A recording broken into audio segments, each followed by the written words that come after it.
আমাকে 36 দিন লাগাতার ঘুমাতে দেয় না। চিন্তা করা যায় 40 দিন পর্যন্ত আমার চোখ বেঁধে রাখছে, আমার মাথা বেঁধে রাখছে, আমাকে নিয়মতান্ত্রিক ওযু করতে দেয় নাই, নামাজ পড়তে দেয় নাই, তেলাওয়াত করতে দেয় নাই, আমার পর্যাপ্ত খাবার দেয় নাই, আমাকে আলো দেখতে দেওয়া হয় নাই, আমাকে কারোর সাথে কথা বলতে দেওয়া হয় নাই, আমার পরিবারের খবর দিতে দেওয়া হয় নাই, আমাকে প্রস্রাব করে পর্যাপ্ত সময় দেওয়া হতো না, পায়খানা করে পর্যাপ্ত সময় দেওয়া হতো না, পায়খানা করতে গেলে সেখানে দরজা খোলা রাখতে বলতো। তারপর আমার পোশাক তারা খুলে নিয়েছিল, আমাকে পাগলের পোশাক রাখা হয়েছিল ইলেকট্রিক শকের মাধ্যমে।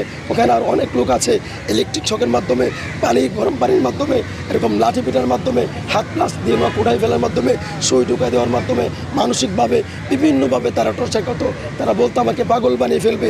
আর আমি শুধু কান্না করতাম, আল্লাহর কাছে দোয়া করতাম, আল্লাহ তুমি আমাকে সুস্থ রাখো, তারা জানি না আমাকে বাঁচায় রাখো। তারা আমাকে তিনবার ক্রস ফায়ার দেওয়ার জন্য নিয়ে গেছিলো, তারা 3বার তারা আমাকে হত্যা করার জন্য নিয়ে গেছে, আমাকে ক্রস ফায়ার দিয়ে মেরে ফেলবে।